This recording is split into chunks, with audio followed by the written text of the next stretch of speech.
ഈ വീഡിയോയിൽ സോളാർ പ്ലാന്റിൻ്റെ ഇൻസ്റ്റലേഷൻ ചെയ്തിട്ട് അതിന് ശേഷം ഇലക്ട്രിക് ഇൻസ്പെക്ടറിൻ്റെ ചെക്കിങ്ങിനെ പറ്റിയാണ് ഒന്ന് നോക്കാം. അവർ ചെക്ക് ചെയ്യുന്നത് എന്തൊക്കെയാണെന്നുള്ളത്. അപ്പോൾ ഡീറ്റെയിൽസ് എന്തൊക്കെയാണ് ചെക്ക് ചെയ്യണമെന്നുള്ളത് ഒരു ചെക്ക് ലിസ്റ്റ് ആക്കിയിട്ടാണ് തന്നേക്കുന്നത്. അപ്പോൾ അതിൽ name and address of the installation എന്തായാലും ഉണ്ടാവും, കോൺടാക്ട് നമ്പർ അങ്ങനെയുള്ള കാര്യങ്ങളുണ്ടാവും. പിന്നെ അത് ഏതിലേക്കാണ് കണക്ട് ചെയ്തേക്കുന്നത്. അപ്പോൾ ഞാൻ പറഞ്ഞുകൊണ്ടിരിക്കുന്നത് ഓൺ ഗ്രിഡ് ടൈപ്പ് മെത്തേഡിലാണ്. അപ്പോൾ അത് നമ്മുടെ ഇപ്പോൾ വീട്ടിലൊക്കെ ഉള്ളതൊന്നും ചെക്ക് ചെയ്യേണ്ട ആവശ്യം വരുന്നില്ല. കുറച്ചും കൂടി വലിയ പ്ലാന്റുകളാണ്. അത് ഞാൻ നേരത്തെ സോളാറിൻ്റെ ഇതിൻ്റെ ലിമിറ്റൊക്കെ പറഞ്ഞിട്ടുണ്ടായിരുന്നു. ഇൻസ്പെക്ടറേറ്റ് റേഞ്ച് വരുന്നത് എന്താണെന്നൊക്കെ ഉള്ള ഓൾറെഡി വേറെ വീഡിയോയിലുണ്ട്. അപ്പോൾ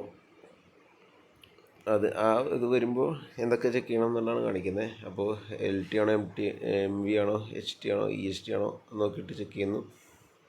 കംപ്ലീഷൻ റിപ്പോർട്ട് കൊടുത്തതിൻ്റെ റെസിപ്റ്റ് ഇതൊക്കെ നമ്മൾ ഡ്രോയിങ്സൊക്കെ അടക്കം സബ്മിറ്റ് ചെയ്യുമ്പോൾ വിത്ത് സ്ക്രൂട്ടിനിറ്റി ഫീസ് കൊടുക്കുന്ന ആ ഒരു ഡേറ്റാണ് കൊടുക്കേണ്ടത്. ഡേറ്റ് ഓഫ് ഇൻസ്പെക്ഷൻ, ഇൻസ്പെക്ടിംഗ് ഓഫീസറിൻ്റെ പേര്, സോളാർ പ്ലാന്റിൻ്റെ കപ്പാസിറ്റി വരുന്നു.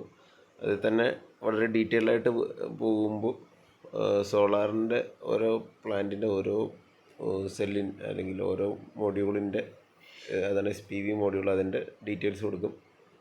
അതിൻ്റെ ടെസ്റ്റ് റിലേറ്റഡ് ഡീറ്റെയിൽസാണ് കൊടുക്കേണ്ടത്. പിന്നെ അതിൻ്റെ അകത്ത് യൂസ് ചെയ്തേക്കുന്ന അതിൻ്റെ മാക്സിമം പീക്ക് ഔട്ട്പുട്ട് എത്രയാണെന്നുള്ളത്, കിലോ വാട്ട് സ്പീക്ക് അല്ലെങ്കിൽ വാട്ട് സ്പീക്കാണ് ഒരു പ്ലാന്റിൻ്റെ വരുന്നത്. ഇപ്പോൾ 550, 535 എന്നൊക്കെ പറഞ്ഞ വാട്ട് സ്പീക്ക് വരുന്നുണ്ട്. എന്ത് ടൈപ്പാണ് യൂസ് ചെയ്തിരിക്കുന്നത്, ഡിഫറെൻറ്റ് ടൈപ്സ് ഓഫ് സോളാർ ഇത് അവൈലബിളാണ്. മോണോക്രിസ്റ്റലൈൻ, പോളിക്രിസ്റ്റലൈൻ. അപ്പോൾ ആ ഒരു ടൈപ്പ് പറയുന്നത്. പിന്നെ degree of protection, ingress protection എന്തൊക്കെയാണെന്നുള്ളത് ഞാൻ ഇൻഗ്രസ് പ്രൊട്ടക്ഷൻ്റെ മാത്രമായിട്ടുള്ള വീഡിയോ ചെയ്തിട്ടുണ്ട്. അപ്പോൾ അതെല്ലാത്തിലും ബാധകമാണ്, ഇതിലും ബാധകമാണ്. ഓറിയൻറ്റേഷൻ, നമ്മുടെ സോളാർ പ്ലാന്റ് നമ്മളിപ്പോൾ കേരളത്തിലായതുകൊണ്ട് അല്ലെങ്കിൽ നമ്മുടെ ഇന്ത്യ റേഞ്ചിലുള്ള സ്ഥലങ്ങളിൽ സൗത്തിലാണ്. നമ്മൾ നോർത്തേൺ ഹെമിസ്ഫിയർ ആകുമ്പോൾ സൗത്തിലേക്കാണ് തിരിച്ചു വയ്ക്കേണ്ടത്. അപ്പോൾ ആ ഒരു പാട്ടാണ് പറയുന്നത്. എത്ര ആംഗിളിലാണ് ഇൻക്ലൈൻ ചെയ്തേക്കുന്നത് എന്നുള്ളത് അത് ലാറ്റിറ്റ്യൂഡിനെ ബേസ് ചെയ്തിരിക്കും. നമ്മൾ 10 ഡിഗ്രി ആ റേഞ്ചൊക്കെയാണ് ഇൻക്ലൈൻ ചെയ്യാറുള്ളത്. എത്ര PV മോഡ്യൂൾസ് യൂസ് ചെയ്യുന്നുണ്ട്, അതിൻ്റെ ഓരോന്നിൻ്റെ കപ്പാസിറ്റി, അങ്ങനെ ടോട്ടൽ കപ്പാസിറ്റി, പിന്നെ എന്ത് ടൈപ്പ് സിസ്റ്റമാണോ, ഓൺ ഗ്രിഡാണോ ഓഫ് ഗ്രിഡാണോ എന്നുള്ളത് അതവിടെ കൊടുക്കുന്നു. അടുത്ത മൗണ്ടിങ് സ്ട്രക്ചേഴ്സിനെ, അതായത് നമ്മുടെ സോളാർ പ്ലാന്റ് അല്ലെങ്കിൽ സോളാർ പാനൽ നമ്മൾ മൗണ്ട് ചെയ്യുന്നതിൻ്റെ സ്ട്രക്ചറിൻ്റെ ഡീറ്റെയിൽസാണ്. അത് ഇന്ത്യൻ സ്റ്റാൻഡേർഡ് 2062 ആൻഡ് IS 4759 പ്രകാരമായിരിക്കണം എന്ന് പറയുന്നുണ്ട്. പിന്നെ DC ഡിസ്ട്രിബ്യൂഷൻ ബോക്സ് പ്രൊവൈഡ് ചെയ്യണം. അപ്പോൾ അതിൻ്റെ ഡീറ്റെയിൽസാണ്. അതിൻ്റെ അകത്ത് എന്തൊക്കെ ഇൻപുട്ട് ഔട്ട്പുട്ട് എന്തൊക്കെയുണ്ട് എന്നുള്ള ഡീറ്റെയിൽസ് നമ്മളതിൽ കാണിക്കണം. പിന്നെ അതിൻ്റെ അകത്ത് യൂസ് ചെയ്യുന്ന പവർ കേബിൾസിനും കൺട്രോൾ കേബിൾസിൻ്റെയും ഡീറ്റെയിൽസാണ് അടുത്തതിൽ തന്നെ അറിയാൻ. ചാർജ് കൺട്രോളർ ഉണ്ടെങ്കിൽ അതിൻ്റെ ഡീറ്റെയിൽസ്. ചാർജ് കൺട്രോളറൊക്കെ ഓഫ് ഗ്രിഡിലാണ് വരുന്നത്. പിന്നെ ബാറ്ററി ഉണ്ടെങ്കിൽ അതിൻ്റെ ഡീറ്റെയിൽസ്. പിന്നെ എന്ത് കേബിളാണ് യൂസ് ചെയ്തേക്കുന്നത്. സാധാരണ സോളാറിന് UV റേറ്റഡ് കേബിളായിരിക്കും യൂസ് ചെയ്യുന്നത്. അതിൻ്റെ കേബിളിൻ്റെ സൈസ് സ്ക്വയർ എത്രയൊക്കെയാണെന്നുള്ളത്. പിന്നെ നമ്മൾ ഇൻസ്പെക്ട് ചെയ്യുമ്പോൾ കറക്റ്റായിട്ട് ടെർമിനേറ്റ് ചെയ്തിട്ടുണ്ടോ, സോൾഡറിങ് എന്തെങ്കിലുമൊക്കെ ഉണ്ടെങ്കിൽ അത് കറക്റ്റായിട്ട് ചെയ്തിട്ടുണ്ടോ, ഇൻഡോർ ഔട്ട്ഡോർ എലമെൻറ്റ്സ് ആയിട്ട് കറക്റ്റ് ചെയ്തിട്ടുണ്ടോ എന്നുള്ളത് നോക്കുന്നുണ്ട്.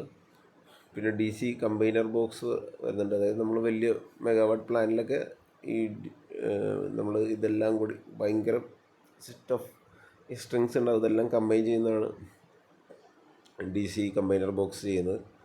പിന്നെ IV കർവ് ഡീറ്റെയിൽസ് സബ്മിറ്റ് ചെയ്യുന്നു. നമ്മുടെ ഗ്രാഫ്, ഇതിൻ്റെ മെയിൻ ഗ്രാഫാണ്, കറണ്ട് വോൾട്ടേജും തമ്മിലുള്ള ഒരു ഗ്രാഫ്, അത് നോക്കുന്നു. അതിന് മിനിമം ഓരോ പാനലിലെ സെല്ലിൻ്റെ പവർ മിനിമം 2.25 വോൾട്ട് പെർ സെല്ലായിരിക്കണം എന്ന് പറയുന്നുണ്ട്. Optimum power to be delivered. പിന്നെ സ്റ്റാൻഡേർഡ് റേഡിയൻസ് എത്ര, അല്ലെങ്കിൽ സ്റ്റാൻഡേർഡ് ടെസ്റ്റിംഗ് കണ്ടീഷൻസ് അവിടെ പറയുന്നുണ്ട്. 100 വാട്ട്സ് പെർ മീറ്റർ സ്ക്വയർ ആണ്. 25 degree Celsius and air mass 1.5 എന്ന് പറഞ്ഞാൽ അത് സ്റ്റാൻഡേർഡ് കണ്ടീഷനാണ്. അപ്പോൾ ഇതെല്ലാം നമ്മുടെ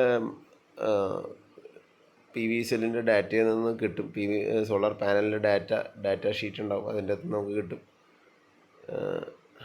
പിന്നെ MNRE എന്നുള്ള അപ്രൂവൽ ടെസ്റ്റിൻ്റെ ഡീറ്റെയിൽസ് വേണം. അതിന് ശേഷം ഇതിൽ ഉണ്ടാകുന്ന ഡി സി പവറിനെ ഇൻവെർട്ട് ചെയ്യാൻ ഓഫ് കോഴ്സ് ഇൻവെർട്ടർ യൂസ് ചെയ്യണം. അപ്പോൾ അതിൻ്റെ ഏത് കമ്പനിയുടെയാണ് സീരിയൽ നമ്പർ അതെല്ലാം അതിൻ്റെ അകത്ത് നോക്കണം, ഇതിൻ്റെ അകത്ത് എഴുതിയിട്ടുണ്ടാവണം. ഇതിൻ്റെ വേറെ സ്പെസിഫിക്കേഷൻസ്, അപ്പോൾ അങ്ങനെ എത്ര ഇൻവെർട്ടർ ഉപയോഗിക്കുന്നു. ഇപ്പോൾ വലിയ മറ്റു മെഗാവാട്ട് പ്ലാന്റിലൊക്കെ ആണെങ്കിൽ മൾട്ടിപ്പിൾ ഇൻവെർട്ടേഴ്സ് വരും. അപ്പോൾ ഇൻവെർട്ടർ യൂസ് ചെയ്യുമ്പോൾ പവർ ക്വാളിറ്റി ഇഷ്യൂസ് ആയുള്ള ഹാർമോണിക് ഡിസോർഷൻ എന്നൊക്കെ പറഞ്ഞ പോലത്തെ അതൊക്കെ വലിയ വാസ്റ്റ് ടോപ്പിക്കാണ്. അപ്പോൾ അങ്ങനത്തെയൊക്കെയുള്ള ഇഷ്യൂസ് ഉണ്ടെങ്കിൽ അത് എത്രയാണ് നമ്മൾ ടോട്ടൽ ഹാർമോണിക് ഡിസോർഷൻ 3% താഴെ പാടുള്ളൂ എന്നൊക്കെ ഉള്ള കുറച്ച് റൂൾസൊക്കെ ഉണ്ട്. അപ്പോൾ അതൊക്കെയാണ് അതിൽ നോക്കാൻ വേണ്ടിയാണ് ആ ചെക്ക് ലിസ്റ്റിൽ അതൊക്കെ ഇൻക്ലൂഡ് ചെയ്തേക്കുന്നത്. അതിൻ്റെ AC വോൾട്ടേജ് ഫ്രീക്വൻസി ഒക്കെ ഒരു ഇൻവെർട്ടറിൻ്റെ ടൈപ്പ് എന്താണെന്നുള്ളത്, ട്രാൻസ്ഫോമർലെസ് ആണോ ട്രാൻസ്ഫോമറാണോ ആ ടൈപ്പൊക്കെയാണ്. അങ്ങനെ പല കാര്യങ്ങളുണ്ട്. Whether automatic signalization for inverter to output of grid is done. അപ്പോൾ നമ്മുടെ ഗ്രിഡുമായിട്ട് കറക്റ്റായിട്ട് സിങ്ക്രണൈസേഷൻ ചെയ്തിട്ടുണ്ടോ എന്നൊക്കെ ഉള്ളതാണ് നോക്കണേ. ഓവർ വോൾട്ടേജ് പ്രൊട്ടക്ഷൻ എന്തൊക്കെയോ യൂസ് ചെയ്യുക, അണ്ടർ വോൾട്ടേജ് പ്രൊട്ടക്ഷൻ എന്തൊക്കെയോ യൂസ് ചെയ്തിരിക്കുന്നത്, ഇൻവെർട്ടറിൻ്റെ മാക്സിമം പവർ ഔട്ട്പുട്ട് എന്താണ്, അത് ഇൻഡോറിലാണോ ഔട്ട്ഡോറിലാണോ വെക്കണേ, അതിൽ എന്തൊക്കെ രീതിയിലാണ് പ്രൊട്ടക്ഷൻസ് കൊടുത്തേക്കുന്നത് എന്നുള്ളതെല്ലാം നമ്മളിതിൻ്റെ അകത്ത് കൊടുക്കണം. ബാറ്ററീസ് യൂസ് ചെയ്തിട്ടുണ്ടെങ്കിൽ അത് അതിൻ്റെ ഔട്ട്പുട്ട് വോൾട്ടേജ് എത്ര ഉള്ളത് നോക്കുന്നു.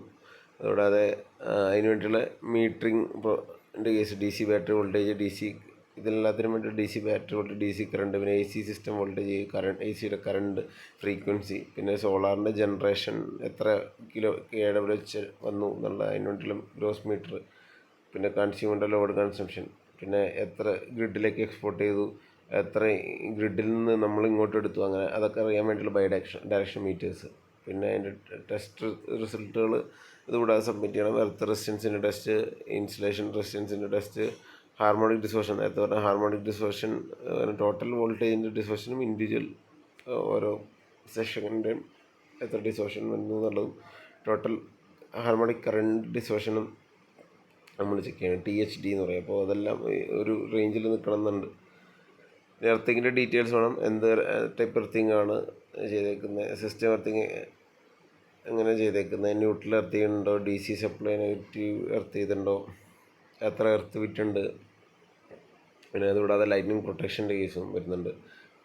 പിന്നെ ഇതിനു വേണ്ടി പല ജംഗ്ഷൻ ബോക്സുകൾ യൂസ് ചെയ്യുന്നുണ്ട്. അപ്പോൾ അതിൻ്റെ ഡീറ്റെയിൽസ്, ഫയർ റിട്ടാർഡൻ്റെ FRP ജംഗ്ഷൻ ബോക്സ്, പിന്നെ സോളാർ പാനൽസിൻ്റെ പ്രൊട്ടക്ഷന് വേണ്ടിയുള്ള ഫ്യൂസ് കറക്റ്റ് ആണോ എന്നുള്ളത് അതും കൂടി നോക്കണം. പിന്നെ ചെക്ക് ചെയ്യേണ്ട പാരാമീറ്റേഴ്സ്, സോളാർ സിസ്റ്റം ടെമ്പറേച്ചർ നോക്കണം, ആംബിയൻറ്റ് ടെമ്പറേച്ചർ നോക്കണം, റേഡിയൻസ്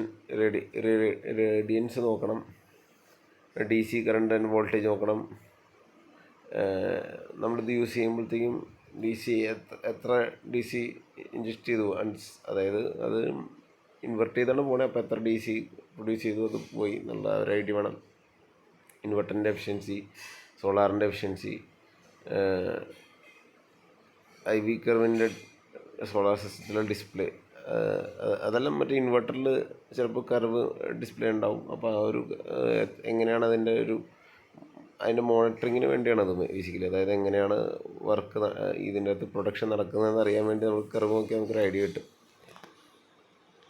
പിന്നെ വരുന്ന പ്രൊട്ടക്ഷൻ ആൻഡ് കൺട്രോളാണ്. അപ്പോൾ അതിന് DC സൈഡിൽ എന്ത് ഫ്യൂസ് യൂസ് ചെയ്തേക്കണേ, AC സൈഡിൽ എന്ത് പ്രൊട്ടക്ഷൻ ഫ്യൂസാണോ യൂസ് ചെയ്തേക്കണേ, പിന്നെ ഐസൊലേറ്റേഴ്സ് യൂസ് ചെയ്യും AC സൈഡും DC സൈഡും, പിന്നെ എർത്ത് ഫാൾട്ടിന് വേണ്ടിയുള്ള പ്രൊട്ടക്ഷൻസ് യൂസ് ചെയ്യും. അപ്പോൾ ഇതെല്ലാം ഫുൾ ഓവറോൾ വർക്ക് അതിൻ്റെ അകത്ത് യൂസ് ചെയ്യുന്ന എല്ലാ സാധനങ്ങളും ഇതിൻ്റെ അകത്ത് ലിസ്റ്റ് ഔട്ട് ചെയ്തിട്ടുണ്ട്. അതുകൂടാതെ നമ്മളിത് മേടിക്കുമ്പോൾ കിട്ടുന്ന കാറ്റലോഗ് അങ്ങനെയുള്ള സാധനങ്ങളിലുള്ള ഡീറ്റെയിൽസ്, IV കർവ് പോലത്തെ ഡീറ്റെയിൽസും ഇതിൻ്റെ അകത്ത് വരുന്നുണ്ട്. ഇതുകൂടാതെ ഇൻസ്പെക്ട് ചെയ്തിട്ട് എന്തെങ്കിലും റിമാർക്സ് ഉണ്ടെങ്കിൽ അതും ഇതിൻ്റെ കൂടെ ആഡ് ഓൺ അവർ ചെയ്തിട്ട് ഫൈനലി നമുക്ക് അപ്രൂവൽ തരണം വേണ്ടതെന്നുള്ള കാര്യം തീരുമാനിക്കും. അപ്പോൾ അതാണ്